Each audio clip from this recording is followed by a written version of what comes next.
Donc pour la deuxième partie, on va aborder les systèmes séquentiels élémentaires, c'est-à-dire les bascules. Donc on commence par la bascule RS. Premièrement, la bascule RS asynchrone. Donc le schéma, il montre le symbole de la bascule RS.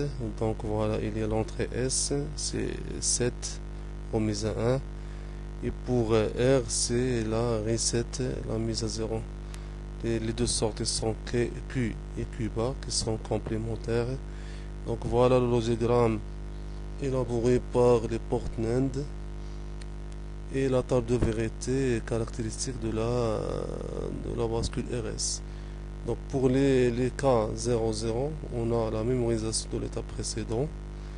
Pour S est égal 0, R est égal 1, c'est la remise à 0, voilà. Pour S est égal 1, R est égal 0, c'est la remise à 1. Et pour l'état S est égal 1, R est égal 1, c'est un cas interdit qu'il faut éviter. Pourquoi? Si on fait vérifier par le diagramme, S est égal 1, R est égal 1, on va trouver à la fin que Q est égal 1 et de même Q bar est égal 1. C'est un cas qui est interdit qu'il faut éviter. Pour le chronogramme, donc c'est facile à étudier. Donc maintenant pour S est égal 1, R est égal 0, c'est la remise à 1. S est égal 0, R est égal 0, donc on va garder le même état, c'est 1, mémorisation. S est égal 0, R est égal 1, c'est la remise à 0. De même, mémorisation par l'état 0, 0, on va garder l'état 0. Pour S est égal 1, R est égal 0, c'est la remise à 1, plus mémorisation encore. S est égal 0, R est égal 1, c'est la remise à 0. Encore la mémorisation pour 0, 0. Et enfin, pour S est égal 1, R est égal 0, c'est la remise à 1. Pour la bascule RS synchrone, RSH, donc maintenant on va utiliser un signal d'horloge H à l'entrée. Donc là, donc il faut noter que donc si on travaille avec l'état haut, donc pour H est égal 0 lorsque le signal d'horloge est à l'état bas, donc on va mémoriser l'état précédent. D'accord? Par contre, si le signal d'horloge est à l'état haut, donc la bascule fonctionne de manière normale. Donc on va montrer ça dans le chronogramme. Maintenant, on va commencer par sortie active sur niveau RAW. C'est le cas, c'est le symbole à gauche. Donc maintenant, on va travailler juste sur les niveaux RAW. Par contre, les niveaux bas, on va mémoriser les cas précédents. On va initialiser la bascule par 0.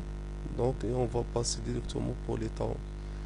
L'état haut, on a S égale 1, R égale 0, c'est la remise à 1. L'état bas, on va garder le même état, donc 1, il va mémoriser, donc on va trouver 1 au niveau bas.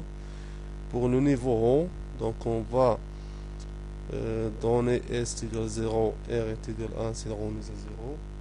Pour le niveau bas, c'est la mémorisation, toujours on va garder 0.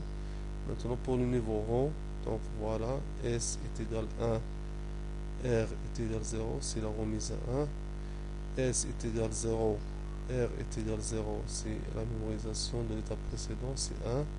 Et après, toujours en état haut, on a S est égal 0, R est égal 1, c'est la remise à 0.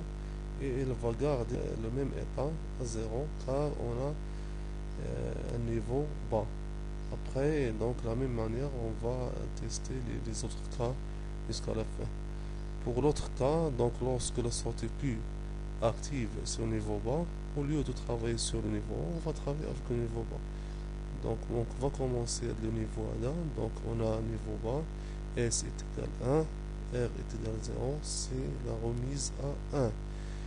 Donc, maintenant, au niveau bas, la bascule fonctionne normale et le niveau haut, il va garder, il va mémoriser l'état précédent. L'état précédent c'est 1, il va garder 1 jusqu'à le niveau bas qui va suivre. Donc voilà, S est égal 1, R est égal 0, c'est la remise à 1.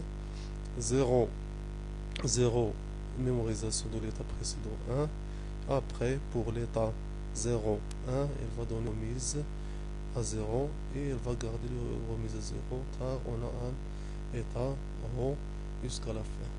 D'accord?